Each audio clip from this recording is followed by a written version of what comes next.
Seguinos en nuestras redes sociales. Instagram, Twitter, Facebook, 24/7 Express UI. 11 horas 45 minutos. Continuamos por 24/7 Express. Parece que habían como un tema con internet. No sé. Yo escapo a todo eso. Estábamos charlando de literatura, o sea, tema tecnológico cero hoy. Te cuento, Claudia, que nos estabas consultando, estamos saliendo solo por Twitch. E incluso creo que se cortó Twitch unos minutitos ahí, después de la pausa, puede ser, o antes, no sé. Retomando la transmisión, se había cortado, nos avisan por acá. Y saludo de paso a gente que dice, en modo profesora, jaja, dice Sandri. Recaliente estoy con el paro de los profesores. Podrida estoy, en cualquier momento se pudre todo. Bueno. Hace meses que no te escuchaba, es un gusto regresar y que ustedes estén ahí haciendo radio y periodismo de verdad. Saludos para el usuario de Punta. De Punta está, ¿viste cómo están? Picantes, me encanta. La recibimos a ella, ya la tenemos por acá. Yo ya me saqué los auriculares para disfrutar de la columna, ¿viste? Sí. Es como que siento una barrera. Me encanta escuchar la música y la voz en el auricular, pero también se disfruta así. Charlando. Sí, como más cara a cara, lo sueno, más natural. Bienvenida, María, ¿cómo estás? Muy bien, feliz de estar contigo, Catherine. Feliz de estar con la audiencia, acá con ustedes, con Facundo, con Esteban. Muy, muy contenta como siempre. Gracias por este espacio precioso. No, nosotros más que contentos por recibirte de nuevo. Aparte, parece que pasó un montón. Desde la última columna y pasaron 15 días. Ya nos estamos haciendo adictos. Qué lindo. Yo adicta a la radio y me encanta este espacio precioso en el que podemos disfrutar de esto, ¿no? Ni que hablar. La literatura. Y para hablar de una mujer que ya vamos a ver parte de su historia, de su origen, se trata de Clarice Lispector. Pero bueno, vos nos contarás. Sí, yo voy a ir contándoles y vamos a charlar sobre ella. Una impresionante escritora de la generación del 45 brasileña, aunque en realidad ella era ucraniana. Ahora vamos a contar un poquito su origen.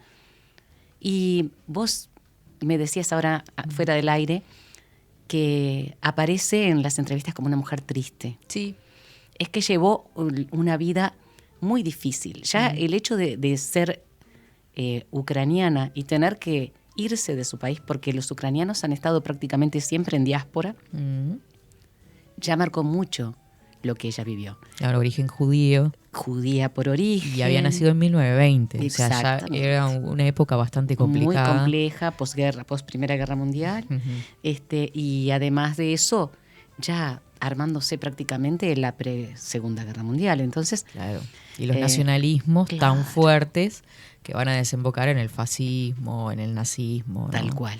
Esa historia va a ser de Clarice Lispector, una mujer muy triste. No una mujer acomplejada porque nunca lo fue, pero fue una mujer triste. Tuvo sus 2 hijos, tuvo un matrimonio que durante un tiempo fue muy lindo, pero tenía una carga grande de su origen histórico, ¿no? Porque estamos hablando de una judía ucraniana. Entonces, la persecución, la estigmatización, la segregación, la vivió siempre. Claro. Siempre. El adaptarse a otro país. Y el adaptarse a otro país que amó.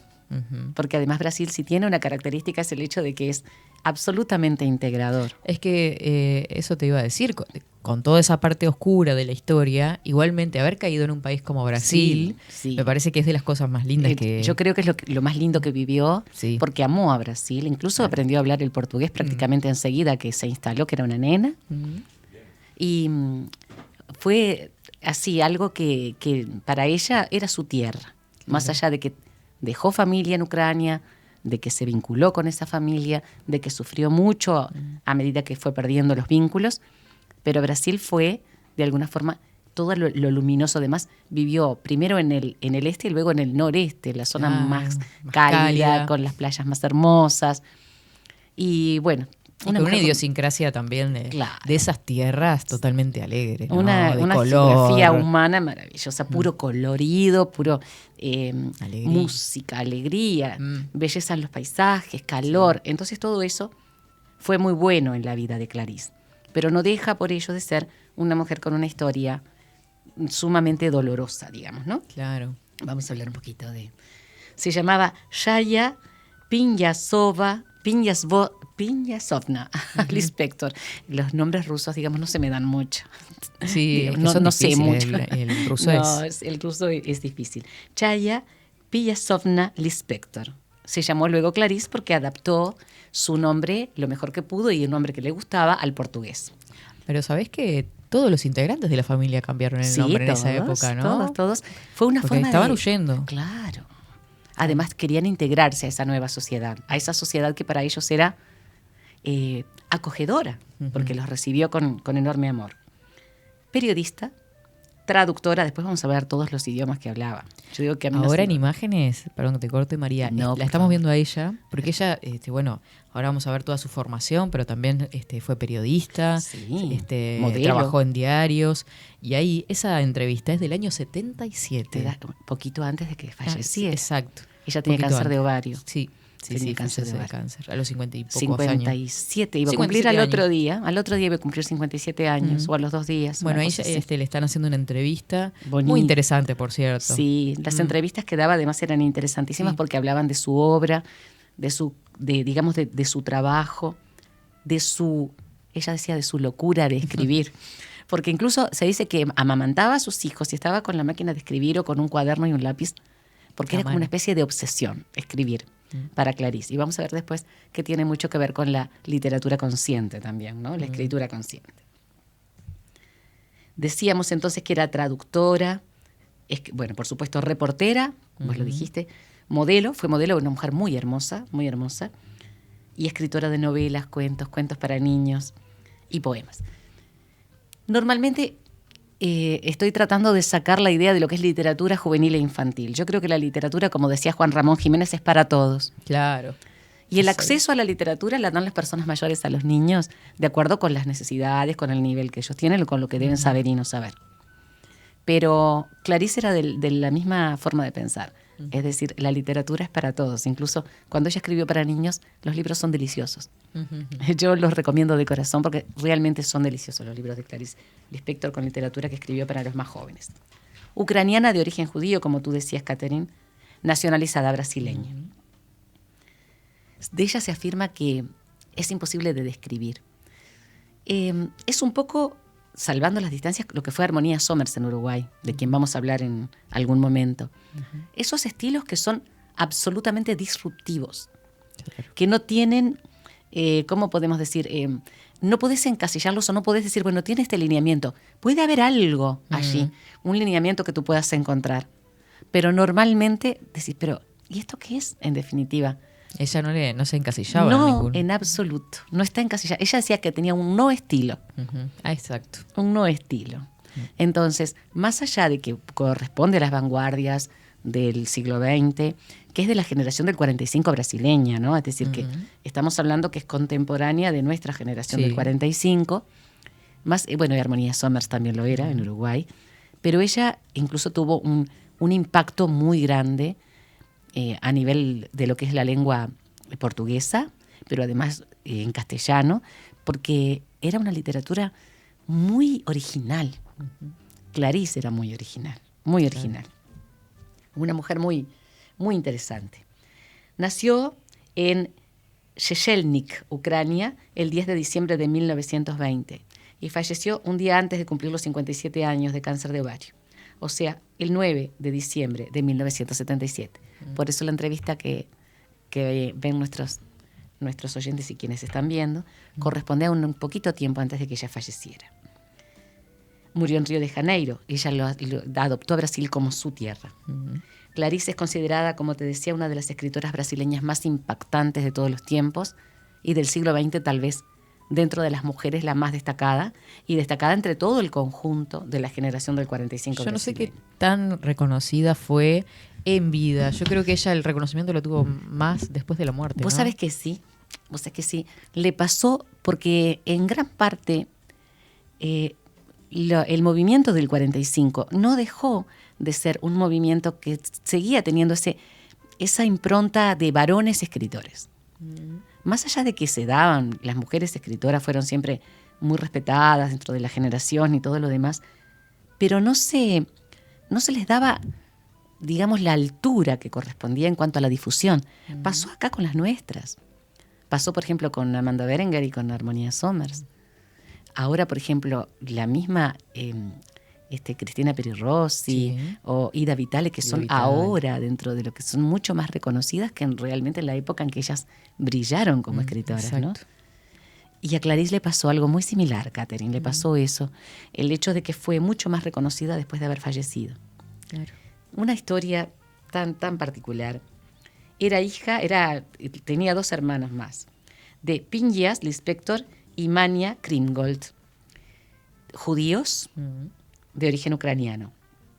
En ese momento, después vamos a ver la situación geopolítica de Ucrania, ellos tienen que venirse porque estaba en plena formación la Unión de Repúblicas Socialistas Soviéticas, es decir, la URSS, y van a obligar de alguna forma a Ucrania a que pertenezca a esa unión. Claro. Entonces, allí nosotros vamos a ver que ellos tienen que salir.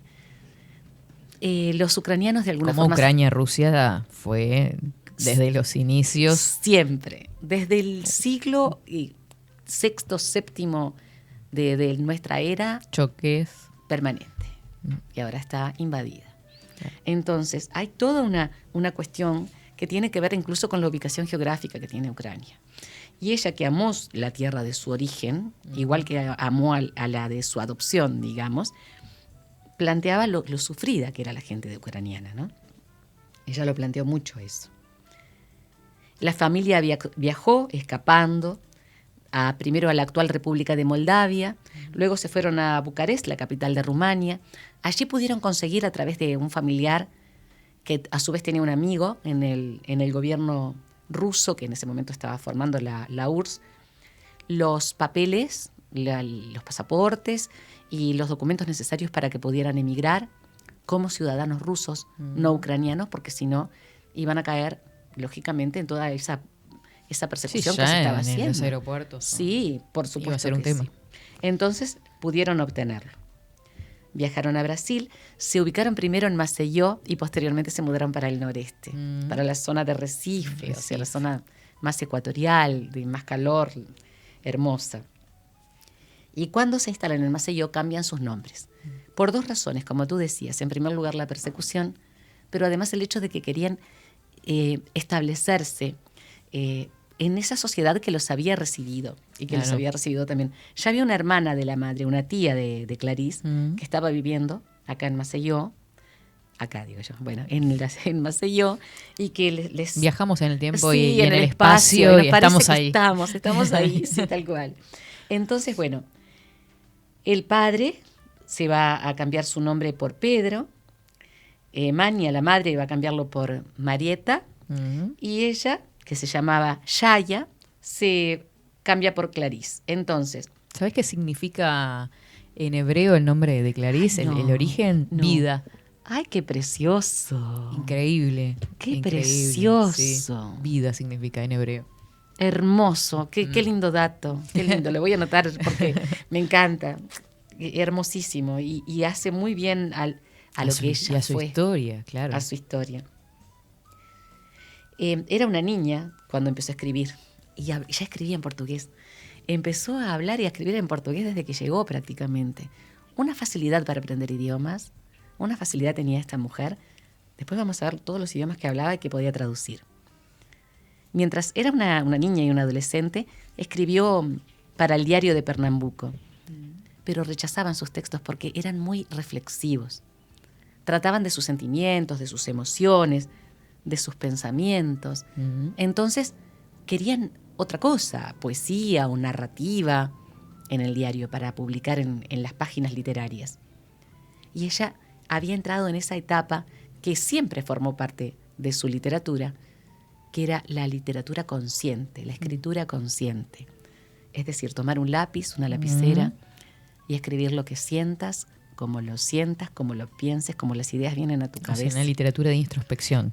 Exacto, sin necesidad de corregir nada. Después pulirás.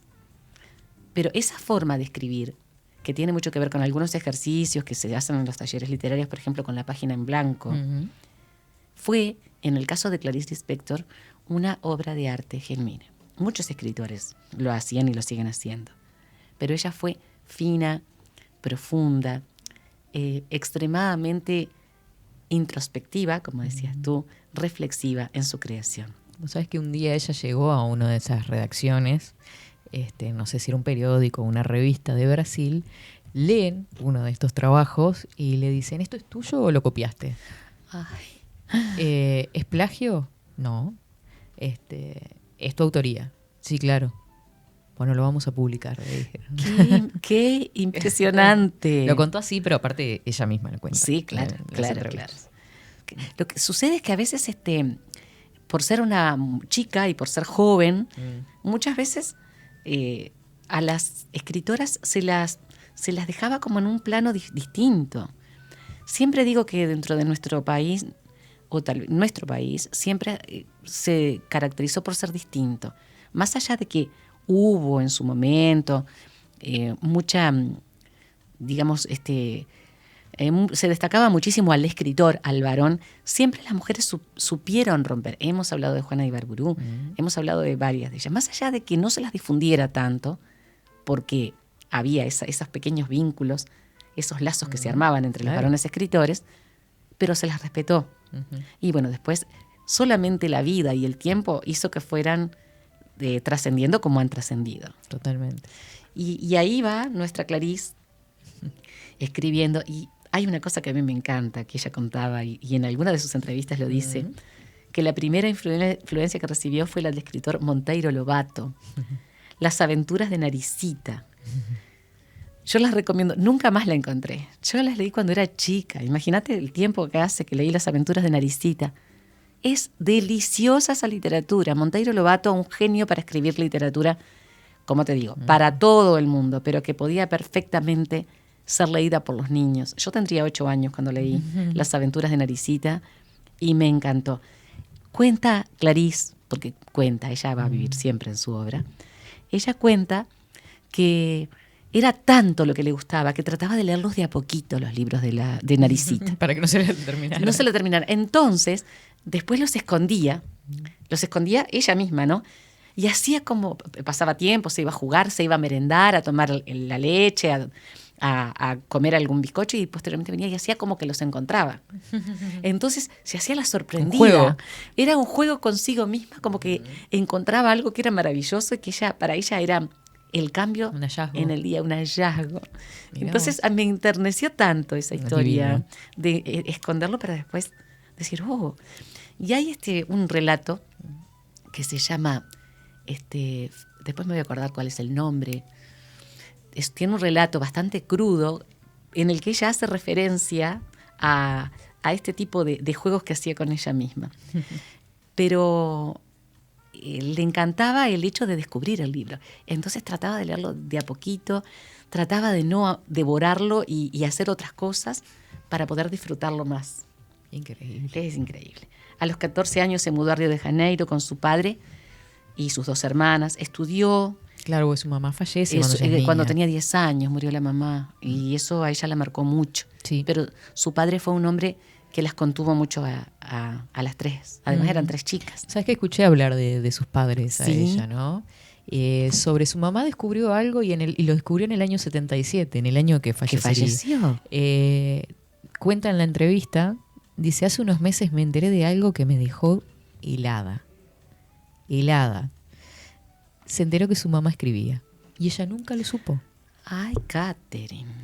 ¿Sabes quién se lo contó? ¿Quién? Su tía. ¿Qué cosa? Pero se vino a enterar en el año 77, o sea, pasaron 57 años. Claro, ella... Y nunca supo que su mamá había escrito, se ve que no se había guardado ningún escrito, pero escribía poemas, nunca llegó a publicar nada, sorprendente. No, sí. Mirá, yo incluso estoy sorprendida porque no tenía idea. ¿Cómo habrá sido para ella a esa edad, además, próxima pobre ya a fallecer, saber que su madre había escrito, su madre a la que perdió siendo una nenita? Sí. La vida, viste, tiene esas cosas. Tremendo. ¿Y por qué en ese punto justo, no? En la escritura. En esa época tan difícil que ella estaba viviendo. Y lo otro que sé es que una de sus hermanas escribía romances. Ah. Y el padre, parece que es parece cosa de chisme de vecinas. Pero me encanta. Padre se dedicaba a no sé qué distribución de empresas, era una cosa muy fría. Sí. Pero ella dice, era muy humano. Era muy sensible. Sí. Y con esto que decís de que las apoyó muchísimo. Las contuvo, siempre estuvo con ellas. Siempre estuvo con ellas. Claro. Entonces, ella se sintió muy contenida por su papá. Y claro, date cuenta que era la más chica, además, para dar una madre tan chiquita, ¿no? Claro. Ahora, qué interesante eso que me contabas. O sea, que no es solamente Clarice, ya había una beta. Y sin saberlo. Sin saberlo. Locura. Esas cosas que se descubren y que yo descubro gracias a ti. Me encantan. Estudió Derecho. La etapa universitaria comenzó en 1939, pero no llegó a terminar la carrera porque le gustaba mucho más trabajar como traductora. Le encantaba traducir porque leía y podía escribir. Ya había publicado a los 21 años la novela Cerca del corazón salvaje. La había escrito a los 19 años. Precoz, absolutamente precoz, en portugués. Claro. Recibió, por esta novela, recibió el premio Graça Aranha, que era un premio que no sé si se sigue otorgando, pero que se otorgaba a muy buenas novelas y generalmente a gente más grande. Entonces ella era muy jovencita, recibiendo un premio tan interesante. Estudiaba todavía cuando conoció a quien fue su esposo, Mauri Gurgel Valente, un diplomático. Con él tuvo 2 hijos. Él tenía que viajar mucho, entonces ella iba con él a los viajes. Se extrañaba mucho a Brasil. En 1944 viajó a Europa, en plena guerra, y allí trabajó como enfermera. A todos los soldados que eran, sobre todo brasileños y portugueses, por una cuestión hasta idiomática, claro, ella trataba de atenderlos en aquellos servicios que se hacían voluntariamente, ¿no? Claro. En la Segunda Guerra Mundial. Después, en 1949, extrañaba muchísimo Brasil, se fue a Estados Unidos, siempre con el trabajo de su esposo. Publicó O Ilustre en 1946. Estamos hablando de que ya había terminado la guerra. Durante la guerra ella como que estuvo un impasse en el que no publicó, sí escribía, claro, pero se dedicaba principalmente a acompañar al esposo, a criar a sus hijos y a tratar de hacer ese voluntariado con los soldados brasileños y portugueses principalmente que estaban participando, ¿no?, en las batallas de la Segunda Guerra Mundial. En 1949 vuelve a Brasil, ella extrañaba muchísimo cada vez que se iba, y comienza acá su trabajo como periodista, como reportera y como traductora. Como periodista escribía mucho, artículos interesantes. Teresa Cuadros era su seudónimo. ¿Mira? Sí, Teresa Cuadros. En 1952 volvió a viajar con su esposo, se instaló en Washington, D.C. nuevamente. Allí vivió 8 años, en esta etapa, ¿no? En esta etapa vivió 8 años. Antes había viajado por poco tiempo por razones diplomáticas de su marido. Escribió muchísimos artículos para revistas iberoamericanas, para periódicos y revistas en portugués. Y publicó, además, en esta época, en francés, Cerca del corazón salvaje, que era la novela que ella había ganado, con la que ella había ganado el premio Graça Aranha. ¿Ella misma lo tradujo? ¿Cómo? ¿Que ella misma lo tradujo? Ella misma, porque, claro, ahora después vamos a ver todos los idiomas que ella podía traducir. Le encantaba, claro, porque todo lo que fuera a escribir, ella decía que era como un vicio. Entonces, leía y escribía. Y ella misma tradujo su propia obra. En algún momento tuvo que delegar, porque no podía hacer todo, ¿no? Claro. Por ejemplo, cuando amamantaba y escribía a máquina o escribía en papel. Ay, no, vos sabés que a mí me enternece muchísimo este personaje, esta escritora fantástica que fue Clarice Lispector. Bueno, cuando estuvo en Estados Unidos, ella conoció a algunos escritores de los que más adelante vamos a hablar nosotros. Uno de ellos es Érico Veríssimo, que es un escritor estupendo. Otto Lara Resende, otro con quien tuvo un muy buen vínculo y que además la dieron a conocer. Claro. Y le abrieron también el mercado de lectores, porque ella lo que más le interesaba era que la leyeran, el mercado de lectores estadounidense. En el año 1959 se separó de Mauri, de su marido, volvió a Brasil, él se quedó en los Estados Unidos, se instaló en Río de Janeiro y allí trabajó como periodista y como traductora. En 1960 publicó uno de sus libros más conocidos, que es un libro de cuentos, Lazos de familia. En el 61, La manzana en la oscuridad.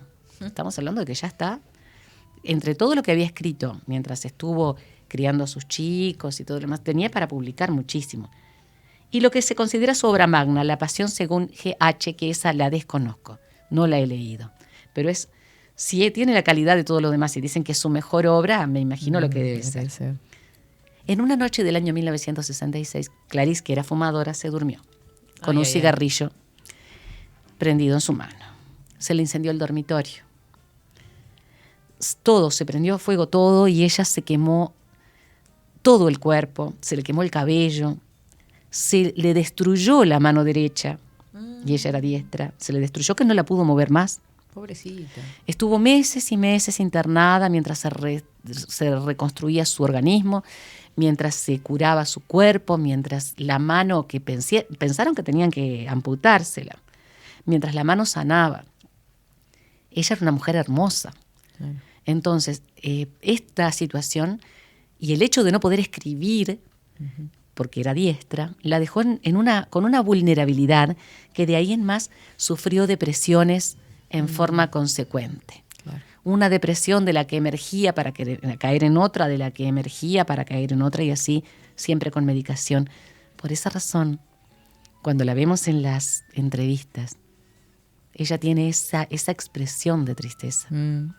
Esa expresión como de impasibilidad, como de que no... Casi sin gestos. Claro. O sea, además, ojo, estaba también muy reconstruida, porque tuvieron que rehacerle con cirugías plásticas el rostro.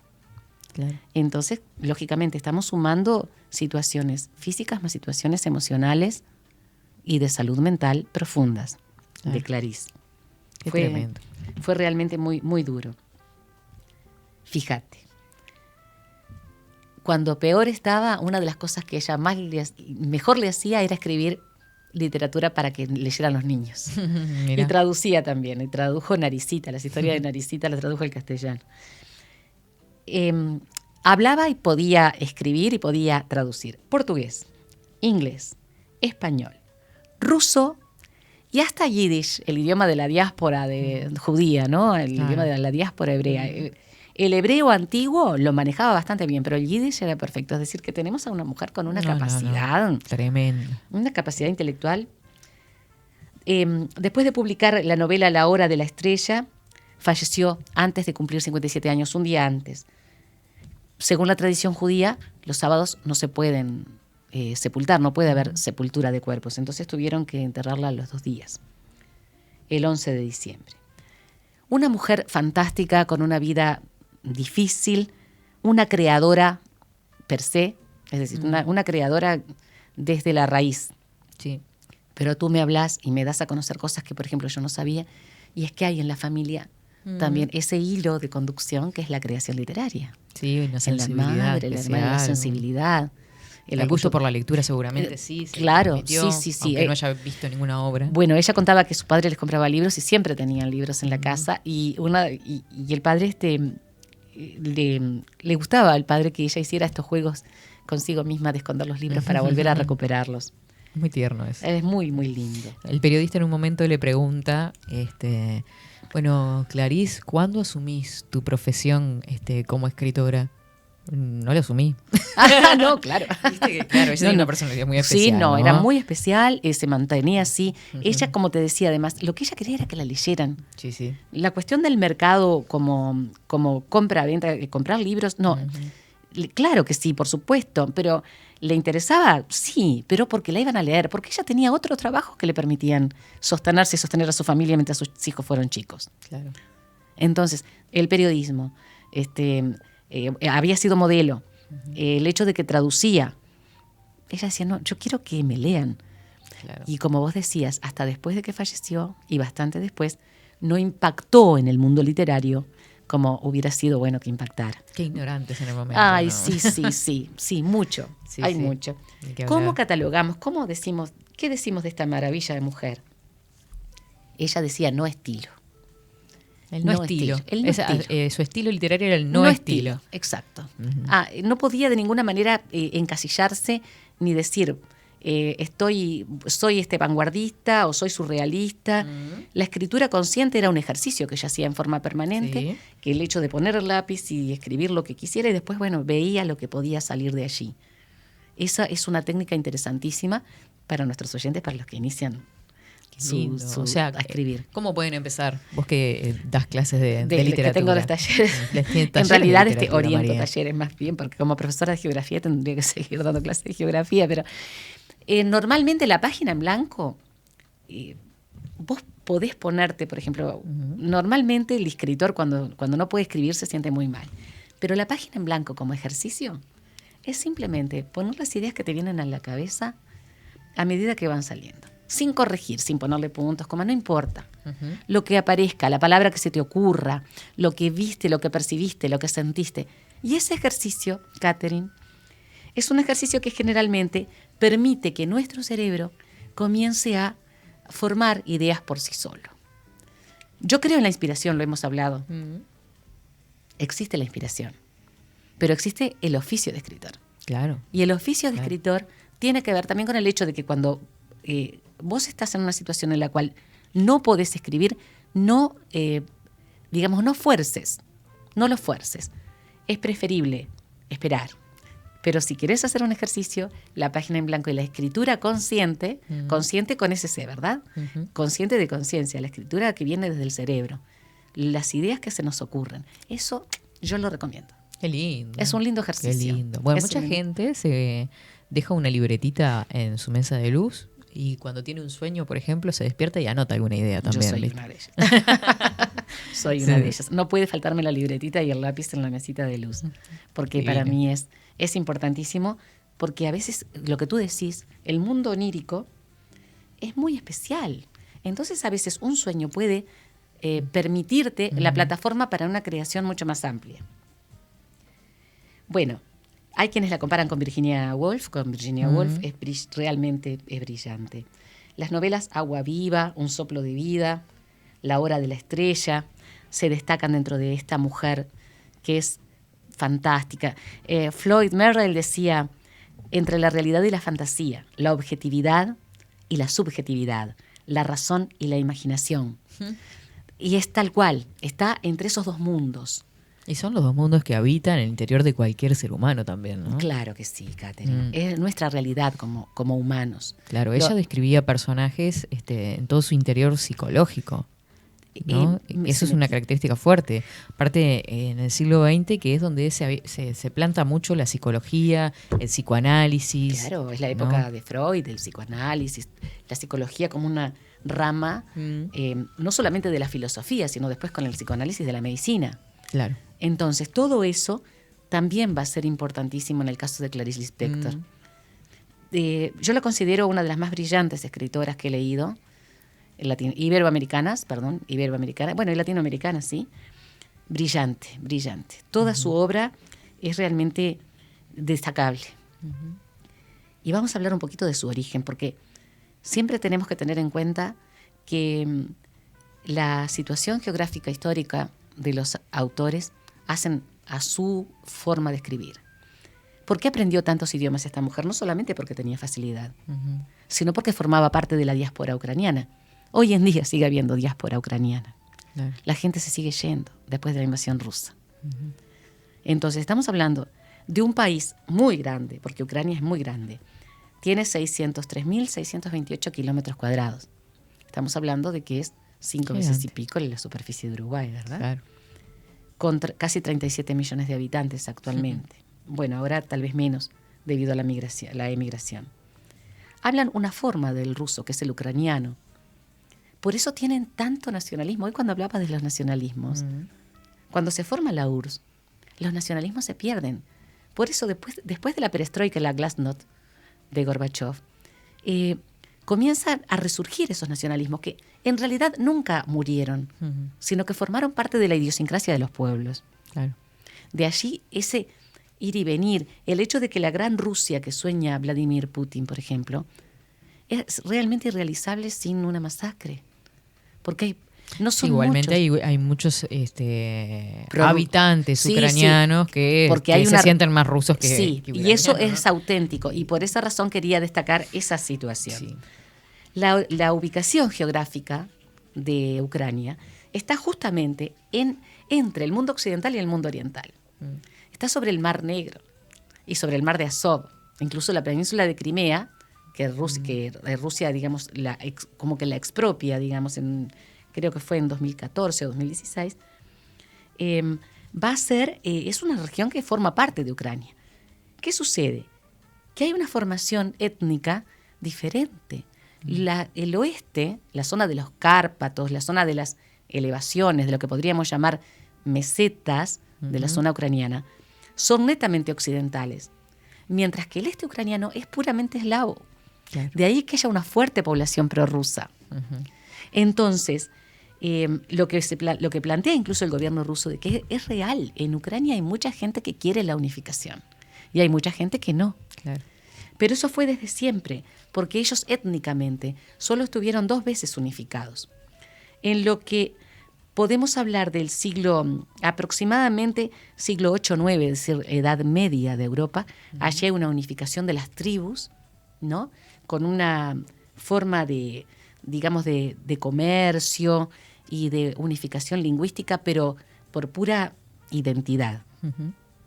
Cuando invaden los mongoles, siglos XI, XII, XIII, allí se desbarranca todo otra vez, comienza nuevamente el separatismo.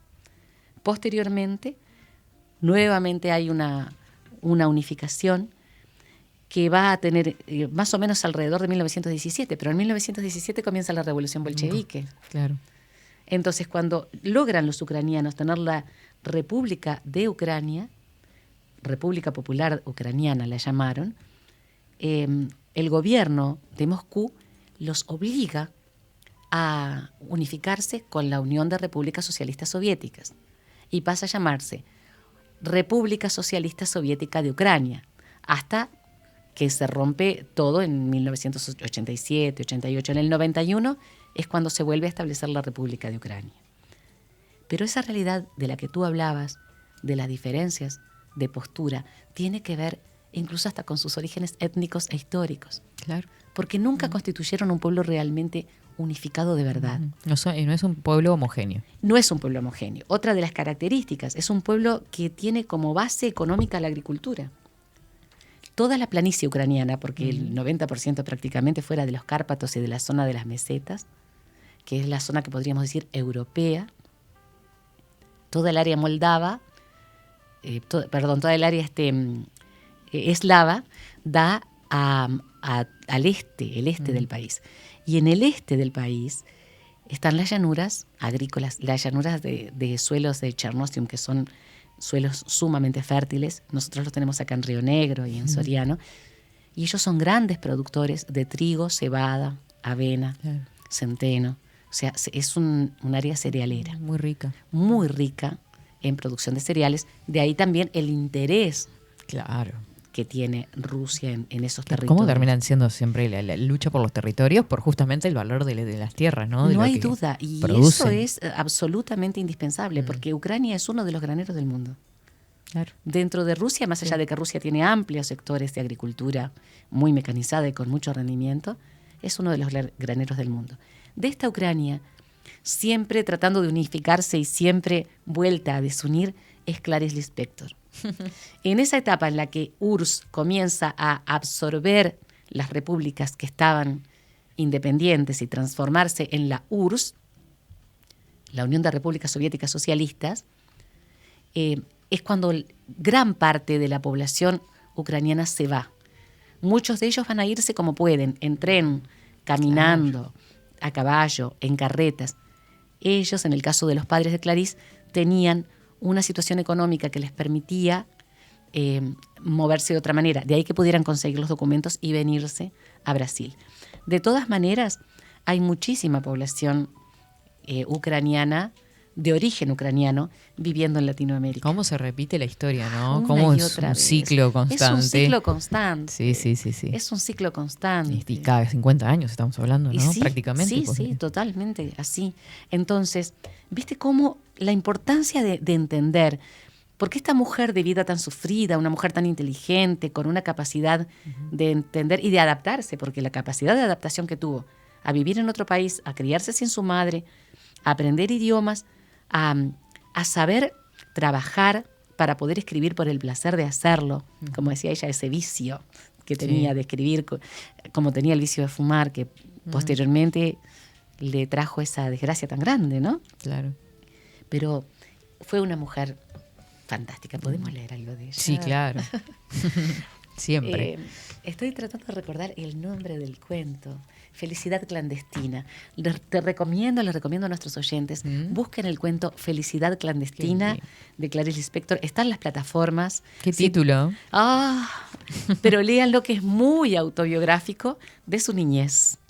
Felicidad clandestina. Y habla de la niña que esconde los libros para después reencontrarlos y sorprenderse como que los tenía perdidos. Qué lindo. Es hermoso. Voy a aclarar que es un cuento crudo, ¿eh? Es un cuento crudo con la crudeza propia de Clarice Lispector. Muy bien. Leemos. ¿Y ahora qué tenemos? Silencio se llama. ¿Quién hizo esta traducción? Cristina Peri Rossi. Mira, uruguaya. Nuestra uruguaya Cervantes. Premiada. Cervantes. No lo voy a leer todo. Es un cuento muy breve y es uno de esos cuentos que surgieron con la escritura consciente, que hoy con Catherine le decimos a nuestros oyentes que quieran escribir, que la practiquen. Yo creo que si empezás a leer nos van a pedir el final, pero... Sí. Bueno, yo lo leo y vos Dale. después me decís. Silencio. Es tan vasto el silencio de la noche en la montaña y tan despoblado. En vano uno intenta trabajar para no oírlo, pensar rápidamente para disimularlo, o inventar un programa, frágil punto que mal nos une al súbitamente improbable día de mañana. ¿Cómo superar esa paz que nos acecha? Silencio tan grande que la desesperación tiene vergüenza. Montañas tan altas que la desesperación tiene vergüenza. Los oídos se afilan, la cabeza se inclina, el cuerpo todo escucha, ningún rumor, ningún gallo. ¿Cómo estar al alcance de esa profunda meditación del silencio? De ese silencio sin memoria de palabras. Si es muerte, ¿cómo alcanzarla? Es un silencio que no duerme. Es insomne, inmóvil pero insomne. Y sin fantasmas. Es terrible, sin ningún fantasma. Inútil querer probarlo con la posibilidad de una puerta que se abra crujiendo, de una cortina que se abra y diga algo. Está vacío y sin promesas. Si por lo menos escuchara el viento es ira, la ira es vida, o nieve. La nieve es muda pero deja rastro, lo emblanquece todo, los niños ríen, los pasos resuenan y dejan huella. Hay una continuidad que es la vida, pero este silencio no deja señales. No se puede hablar del silencio como se habla de la nieve. No se puede decir a nadie cómo se diría de la nieve: ¿oíste el silencio de esta noche? El que lo escuchó no lo dice. La noche desciende con las pequeñas alegrías de quien enciende lámparas, con el cansancio que tanto justifica el día. Los niños de Berna se duermen, se cierran las últimas puertas, las calles brillan en las piedras del suelo y brillan ya vacías. Y al final se apagan las luces más distantes. Pero este primer silencio todavía no es el silencio. Que espere, pues las hojas de los árboles todavía se acomodarán mejor. Algún paso tardío tal vez se oiga con esperanza por las escaleras.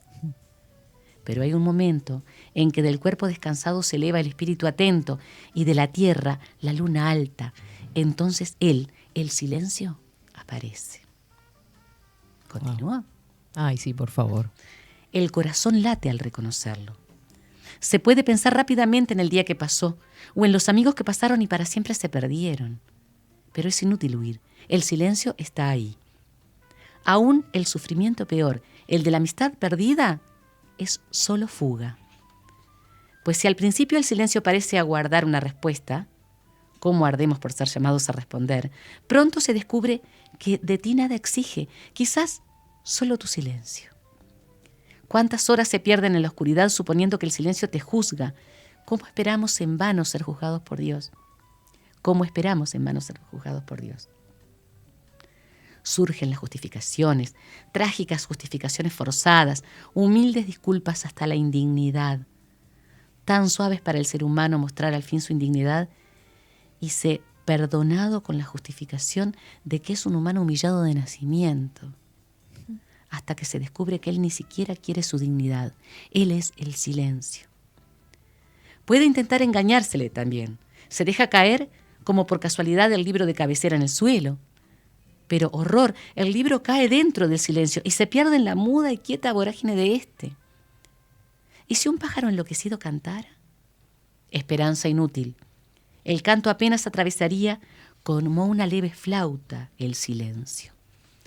Entonces, si se tiene valor, no se lucha más. Se entra en él. Se va con él. Nosotros, los últimos, únicos fantasmas de una noche en Berna. Que entre. Que no espere el resto de la oscuridad delante de él, solo él mismo. Será como si estuviéramos en un navío tan descomunalmente grande que ignoráramos estar en un navío. Y este navegara tan largamente que ignoráramos que nos estábamos moviendo. Más de eso nadie puede. Vivir en la orla de la muerte y de las estrellas es una vibración más tensa de lo que las venas pueden soportar.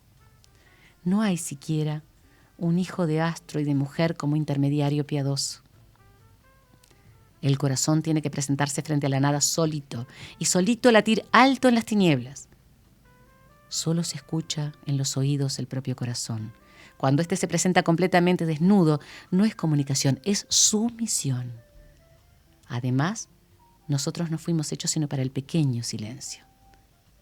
Si no se tiene valor, que no se entre. Que se espere el resto de la oscuridad frente al silencio, solo los pies mojados por la espuma de algo que se expande dentro de nosotros. Que se espere. Un insoluble por otro, uno al lado del otro, dos cosas que no se ven en la oscuridad.